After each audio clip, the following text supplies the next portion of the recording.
Hey everyone, welcome back to English Podcast with FTJ. Today, we're going to talk about something fun and relaxing.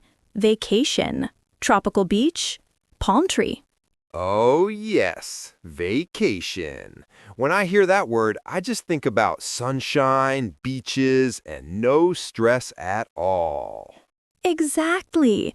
Everyone needs a little break sometimes, right? In today's episode, we'll talk about where people like to go, what they do, and how you can talk about your vacation in real natural English.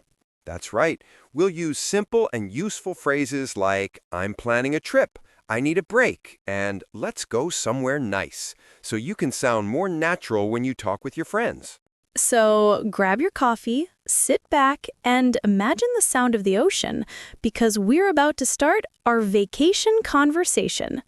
Let's get started. So, Jennifer, tell me, when was your last vacation? Let me think. Oh, yes. My last vacation was about 6 months ago. I went to the mountains with my family. It was one of the most relaxing trips I've ever had. The mountains. That sounds so peaceful. Where exactly did you go? We went to a small mountain town called Evergreen Valley. It's not very famous, but that's what I loved about it. Quiet, clean, and surrounded by nature. Oh, that sounds perfect. No traffic, no noise, no stress, just calm and fresh air. What did you do there? Well, we did a lot of things, but nothing too busy. In the morning, we went for nature walks, then had breakfast in a small cafe. The people there were so friendly, they even taught me a few local words. Really? That's awesome. What was your favorite part of the trip? Oh, definitely the sunrise. Our cabin had a big glass window, and every morning I could see the sunrise over the hills. I used to sit there with a hot cup of coffee, watching the sky change colors. It was magical. That sounds like a dream. You know, mountain vacations are perfect for people who want to slow down and reconnect with themselves. Yes, exactly.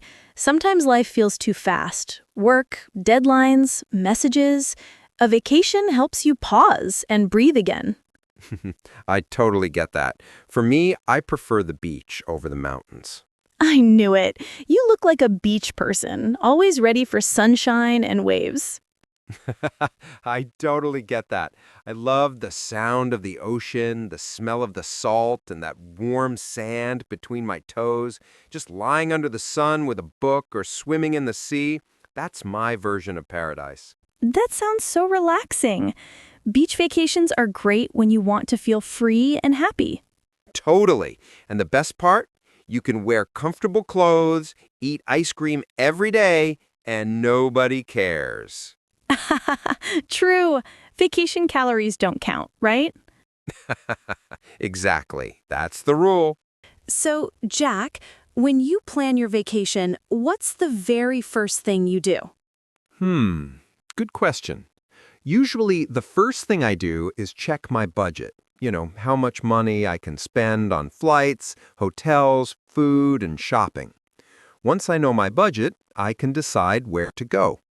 That makes sense. So you choose your vacation spot based on your budget, right? Exactly. If I have a small budget, I travel somewhere close, maybe a short trip to a nearby city or beach. But if I have more money saved, then I plan something bigger, maybe another country. Ooh, I love that idea. I usually start by checking flight prices online. If I find a good deal, I feel so happy. It's like finding a treasure. Yes, finding cheap flights feels like winning a small lottery. I use websites like Skyscanner and Google Flights to compare prices. Sometimes I even check at midnight because flights can be cheaper then. Really? Midnight? I didn't know that. Maybe I should start checking at night too. Yeah, it sometimes works. And once I find a good deal, I say to myself, book it right now before it's gone. Oh, I do the same. You wait even 5 minutes and boom, the price goes up. Exactly. After I book the flight, the next step is finding a place to stay. I look for something comfortable but not too expensive. Maybe a small hotel or guest house. Do you prefer hotels or apartments like Airbnb? It depends on the trip. If I travel with friends, I like Airbnb because we can cook together and it feels more like home. But if I travel alone, I prefer a hotel. It's easier and I don't have to worry about cleaning. Yes, that's true. Hotels are great when you just want to relax and not do any chores. Yeah, and when booking, I always ask a few simple questions in English, like, is breakfast included? Can I check in early? And is Wi-Fi available? Those are perfect travel phrases. Let's repeat them for our listeners so they can practice too. Is breakfast included? Can I check in early? Is Wi-Fi available? Great job! And when I finally arrive at the hotel, I like to be polite and say, thank you for having me, or the room looks great. That's such a nice habit, Jack. Being polite makes a big difference, especially when you're in another country. Exactly.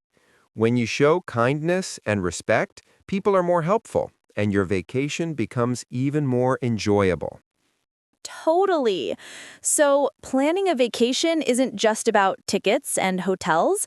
It's also about learning how to communicate kindly and use real English phrases when you travel. Well said, Jennifer. That's what makes every trip more meaningful. Good places and good conversations.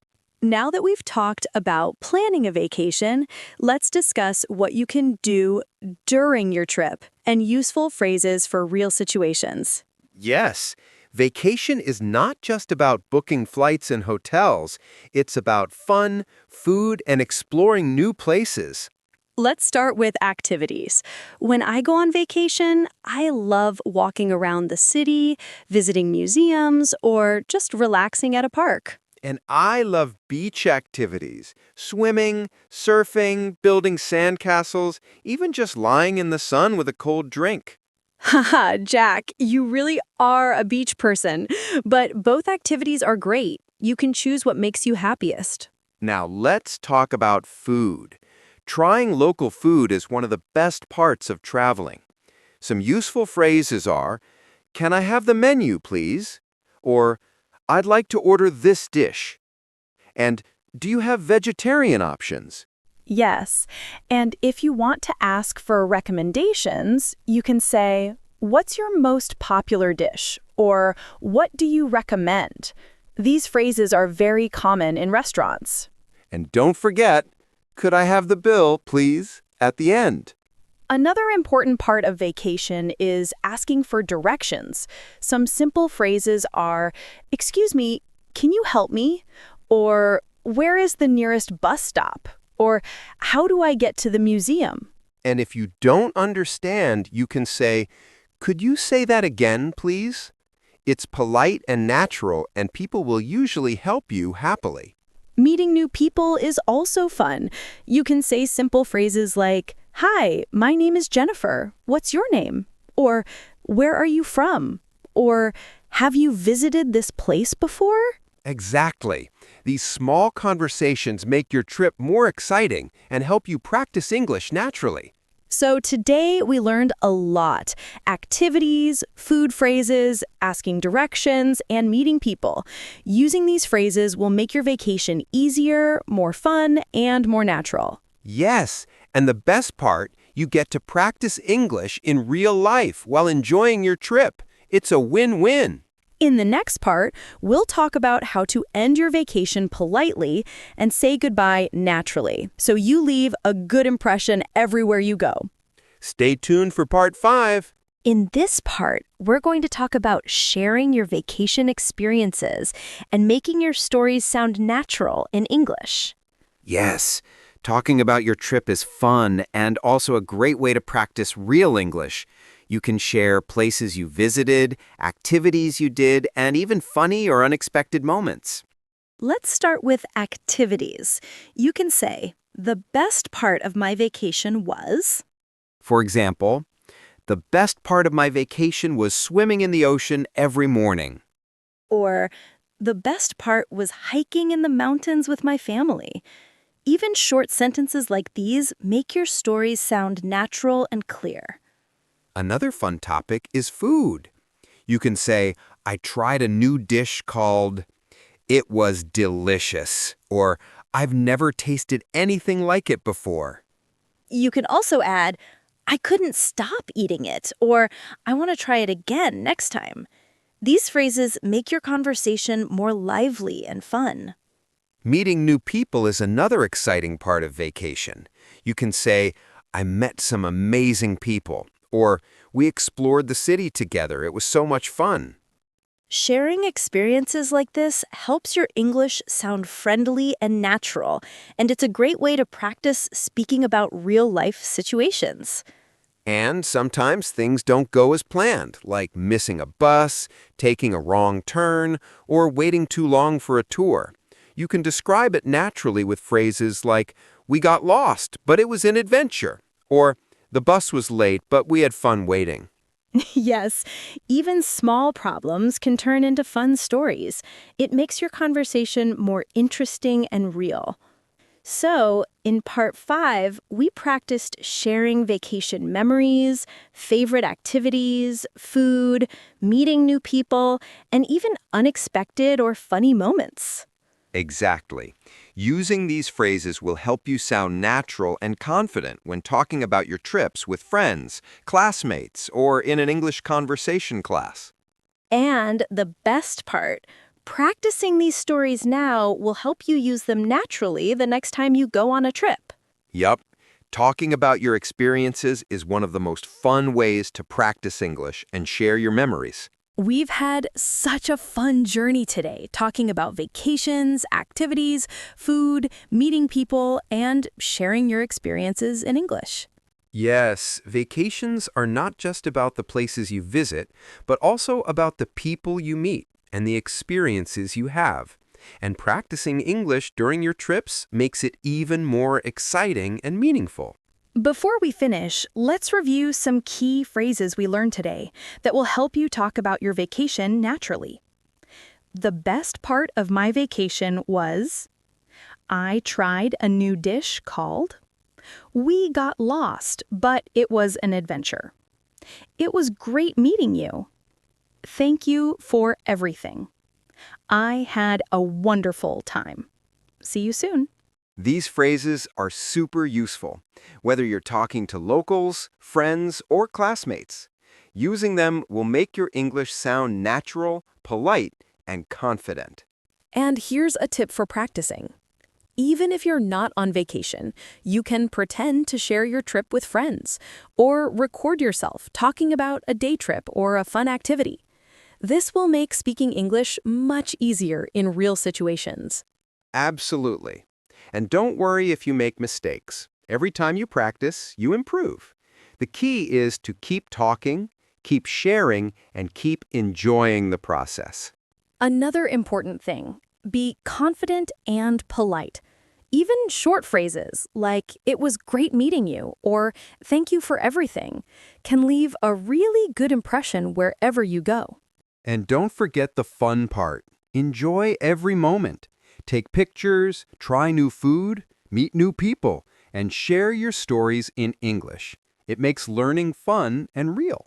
So, to wrap up, today we learned how to plan your vacation, budget, flights, hotels, how to talk about activities and food in English, how to meet people and share experiences naturally, how to handle unexpected moments and turn them into fun stories, polite ways to express gratitude and say goodbye. That's right. Using these tips and phrases will make your vacation conversations in English smooth, confident, and fun. Thank you so much for joining us today. We hope you enjoyed this episode and learned lots of practical English phrases for your trips. Don't forget to practice every day, even for a few minutes. Talking about trips, food, or simple daily activities helps you speak English naturally and confidently.